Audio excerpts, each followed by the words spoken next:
আজকে আমি চিতল মাছের এক সাবেকি রান্না নিয়ে এসেছি। আজকে বানাবো আমার মায়ের হাতের আলু দিয়ে আর ঘি গরম মশলা দিয়ে বানাবো চিতল মাছের ঝোল। নমস্কার বন্ধুরা, আমি জলি তোমাদের সবাইকে স্বাগত জানাই আমার রান্নাঘরে। আর এই চিতল মাছের পেটি আলু দিয়ে ঝোল বানাতে আমি কি নিয়েছি এবং কিভাবে বানাবো সম্পূর্ণটাই তোমাদের সঙ্গে শেয়ার করব। চলো দেখে নিই। এই যে মাছগুলো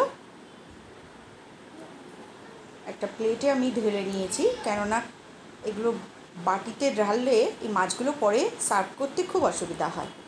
সেই জন্য আমি মাছগুলোকে প্রথমে এই যে ধুয়ে নুন হলুদ মাখিয়ে নিচ্ছি। যে লম্বা বড় একটা চিতল মাছের এইভাবে পেটিগুলো নিয়ে এসেছে।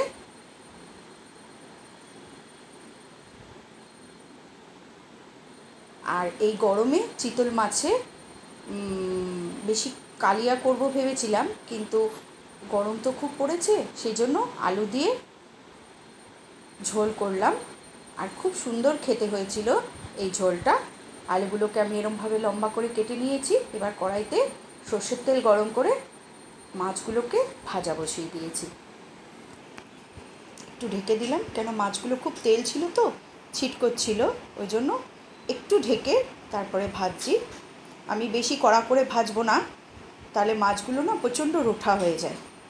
এমনিই চিতল মাছ একটু গাদাটা একটু রুঠা টাইপের, এই জন্য খুব বেশি কড়া করে ভাজবো না। এই যে আমার মাছগুলো ভাজা হয়ে গেছে। এগুলো আমি 2-3 ব্যাচে মাছগুলো ভেজে নিয়েছি। এই যে একটা ব্যাচ তুলে আর একটা ব্যাচও দিয়েছি। আর এত বড় বড় মাছগুলো ছিল, 2-3টের বেশি ভাজা যাচ্ছিল না। এবার কড়াইতে আবার একটু সর্ষের তেল দিয়ে আমি জিরে, শুকনো লঙ্কা আর একটু গোটা গরম মশলা ফোড়ন দিয়েছি। দিয়ে একটু পেঁয়াজ কুচি দিয়ে দিয়েছি। পেঁয়াজ কুচি দিয়ে একটু লাল করে ভেজে টমেটো দিলাম। আমি মিডিয়াম সাইজের 2টো টমেটো নিয়েছি। আর নুন হলুদ, একটু পেঁয়াজ বাটা, একটু সামান্য একটু রসুন আদা দিয়ে আমি মশলাটা কষিয়ে নেব। এবার একটু লঙ্কার গুঁড়ো, জিরের গুঁড়ো, ধনে গুঁড়ো সব দিয়ে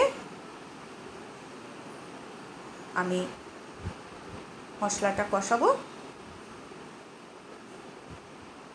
এই যে একটু হলুদ দিয়ে দিলাম, আর একটু দিয়ে একটু সামান্য জল দিয়ে মশলাগুলো কষিয়ে নেব। আলুটা আমি ভাজিনি, এই মশলা কষানোর মধ্যেই আলুটা দিয়ে দেবো। দিয়ে আমি মশলাটা কষিয়ে নেব। একটু সামান্য একটু ঢেকে দিলাম। এই যে মশলা থেকে প্রায় তেল ছেড়ে এসেছে।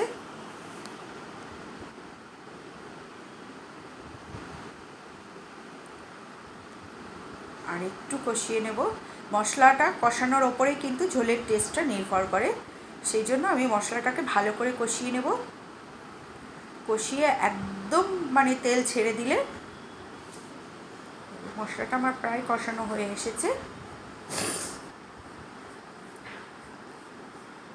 আর এত গরম পড়েছে, এখন আর রিচ খাবার খেতে খুব একটা ভালোও লাগছে না। আবারও আমি একটুখানি ঢেকে রেখে দিলাম।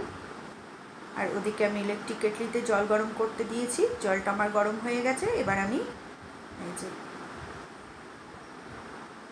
জল দিয়ে দিয়েছি। জল দিয়ে এটাকে আমি খানিকক্ষণ একটু ফুটতে দেব। একটু ফুটে উঠলে তারপরে আমি মাছগুলো এতে অ্যাড করে দেব। ঝোলটা আমার একদম ফুটে উঠেছে।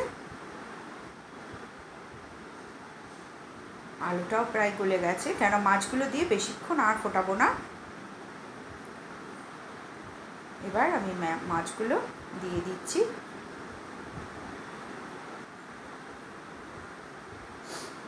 আর চিতল মাছের এইভাবে এই ঝোলটা খুব সুন্দর লাগে খেতে।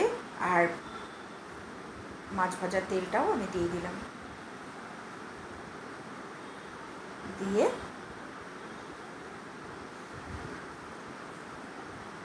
আর এটা অনেক সাবেকি রান্না, এটা আমাদের বাড়িতেও হতো, আলু দিয়ে চিতল মাছের পেটি ঠিক এইভাবে ঝোল করতো। আর আমি লাস্টে একটু গরম মশলা আর ঘি দিয়ে দেবো। ঘি গরম মশলা দিয়ে চিতল মাছের ঝোল সাধারণ লাগে। আর এটা একটা সাবেকি রান্না।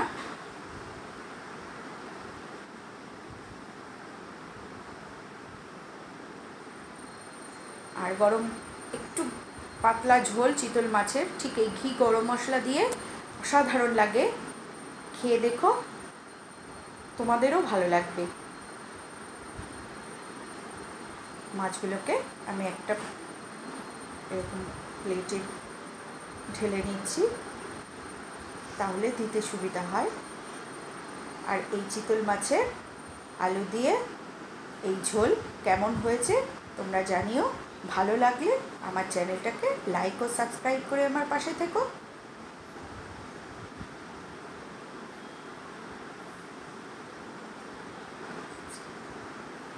আমি সম্পূর্ণ মাছটা এইভাবে ঢেলে নিচ্ছি, সবগুলো এই পাত্রে ধরেনি। চিতল মাছের আলু দিয়ে ঝোল আমার রেডি টু সার্ভ।